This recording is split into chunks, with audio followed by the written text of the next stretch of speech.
G'day guys, Luke here. Welcome back to another video.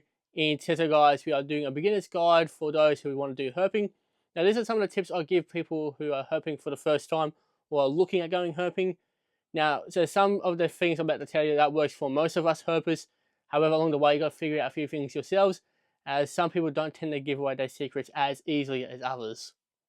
One of the first things I do personally is research. Now, doesn't matter if it's researching the area or species I'm looking for. So for example, if I want to go and chase tiger snakes, I've got to kind of research where is the more common areas you might likely see them.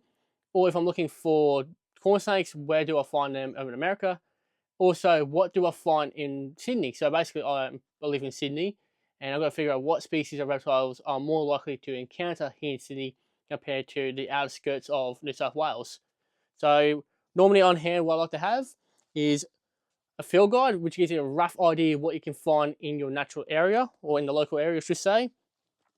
But the big mama is having a book on what you can find in your own area. So this book here does frogs and amphibians in Australia, so it's great having that on hand. Got all my little notes here on species I'm researching at the moment. But as another thing we do have, everyone has, is we've got our phones, where we can put into Google and find the information there. However, nothing beats a book, because obviously that's all expert information. When you're going online, it can be a little tricky because some people can be experts, some are claiming to be experts. What to wear, as well what tools you need for the day. So I would tell people to wear some good boots, as well as long pants and jeans to protect yourself from any potential snake bites. Now, it's not going to prevent you 100%, but the idea is reduce the risk quite a lot from getting venomated, as well as to protect your ankles from any rolled ankles as well. So having the appropriate footwear and as well as leg wear is great. When it comes to the top, doesn't really matter, but also the one thing I do tell people is to be sun smart, so wearing sunglasses and a hat or any other stuff that goes along with it. So sunscreen, all that. Now another thing I do take on me for 100% would be first aid, because you never know when one of you will get injured. So yeah, having that is always great. So if you do accidentally get into a bit of mischief or you get bit by something, at least I is there to buy you some time. Nothing as well is calling for help, so always have a mobile phone on you. Worst case scenario is I would suggest probably getting one of those satellite phones. Now my friend Bailey, he has one of those I believe, so he always takes that with him when we're out in the middle of the bush, just in case there's no reception and we need to call for help. So having those is great as well. Another thing I also take with me, because I am a bit of an idiot, is a snake hook. And when we do find a snake, oftentimes Bailey and I would often play with them to at least educate you guys on the species that we have here in Sydney. And hopefully eventually across Australia, because we do want to travel someday. Just to extend that part as well is to have emergency contacts, so someone you can call when things go pear-shaped, as well as go with friends. Never go herping by yourself, because if you're out in the middle of the bush and you have no one there to help you, you're in a lot of trouble. So oftentimes I go with Chris and Bailey or any other friends that are available who like to go herping. That way, if I end up getting into trouble, they are there to at least call for help or help me get out of that situation to go and get help. So it's always good to go with friends. Plus, it's not as lonely. And if you do find something, it's even more enjoyable because you're there with someone to share the moment. Of course, there are different environments where reptiles come from. So it could be wetlands, grasslands, deserts, rainforests, mountains, gullies, you name it. There could be a whole different range of environments you have to find them. Of course, if you're after a particular species, you want to make sure you're in the right environment. If you're going to an environment that's at a random, research what you can find there. So for me, if I want to find a red-bellied black snake, I'll go usually to wetlands to find those. Brown snakes, I go to more grassland environments. Whip snakes is kind of a combination of mountains and grasslands, I find them. And then the list will go on and on. So you make sure you're in the right area at the right time. That way you can increase your chances of finding something. A lot of people ask me, where do I go herping? Now, I don't usually give my spots away, but a little tip for you guys: if you want to find something or increase your chances of finding something, go to places that have fresh water. So rivers, ponds, creeks, you name it.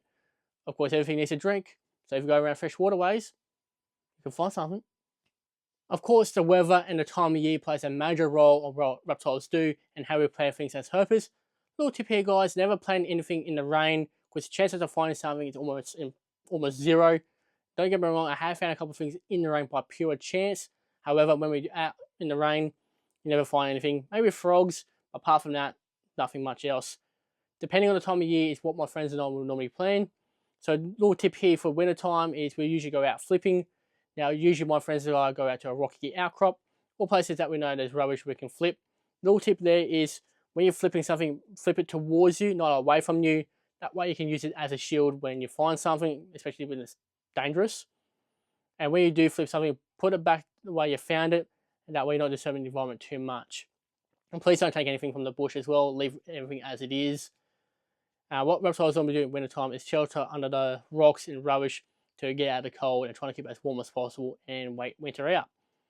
When it comes to autumn, spring, things change a little bit. So for me personally, I go out early morning or late afternoon because reptiles will often bask in the early morning sun or the afternoon sun, depending on that time of day and what species they are. So normally I'll find golden era that time of year is usually from 9 AM to about 11 AM is when I'll find reptiles. Afternoon, it's 50-50. You can find from 2 o'clock to about 4 o'clock as the sun starts getting lower. So like I said, depends on the species and what they do. During the day, it depends on the temperature really. If it's a nice day, you'll find things right throughout the day. If the day is a bit warmer, then let's say over 32 degrees, you don't really find stuff over 32 degrees in the middle of the day. You often go morning sun, hide, come out in the afternoon sun, then back to hiding again. And if it's a really hot day, especially here in the summers, so the summertime here in Australia can be absolutely brutal. So on hot days, we stay in the cool. That way we're not dying from the heat. And reptiles will be in the shade or somewhere cool where we can't find them. So we usually wait till late afternoon or very early evening to go out looking for reptiles. So let's say if air temperature during the day is 45 degrees, forget about it. Nothing's going to be in that heat. If nighttime temperatures is around 28 to 30 degrees, good time to go out and start looking for stuff, as some species of reptiles do come out of night time when there's cooler temperatures. As well, it depends on the species if they are diurnal, crepuscular, as well as nocturnal. So active during the day, active during dawn and dusk, as well as active during the night time. So it depends on the species and what they do. Some species of reptiles you can find pretty much any time of the day, really. Just depends on your luck. My last piece of advice for those who want to go herping is that once you find a good location and you're finding really cool things, do not, I'll repeat, do not tell anyone about that location, because what happens eventually will fall on the ears of poachers. What do poachers do best? They take everything. And one week you'll be loving that spot because you're finding everything.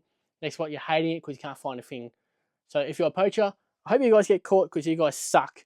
Sorry, I'll be honest, that's probably one of the things I hate the most is poachers. But we'll save that for another video if you want to hear me rant about them. But so when you find a location, do not share it amongst close friends only. That way you can trust them. Now, another thing I also do is never ask people for spots because some people can be quite defensive about them. Bailey and I are kind of good examples about that. Him and I usually only tell each other locations, but no one else, because we want to keep the spots we have a secret and to protect the animals that we love.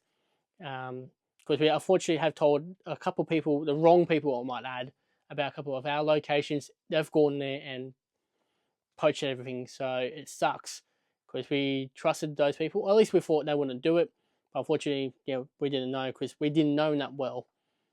We tell our close friends because we can trust them, but when it comes to people we don't know very well, no, we're not telling our spots. So I hope today's video, guys, does help for those who are looking at going herping. Some of the tips and tricks there may help, some may not. And some of the things you may need to figure it on your own, but that's the fun part, is figuring things out when you're herping. Apart from that, guys, I hope you enjoyed today's video. Thank you all for watching, and I'll see you all in the next video.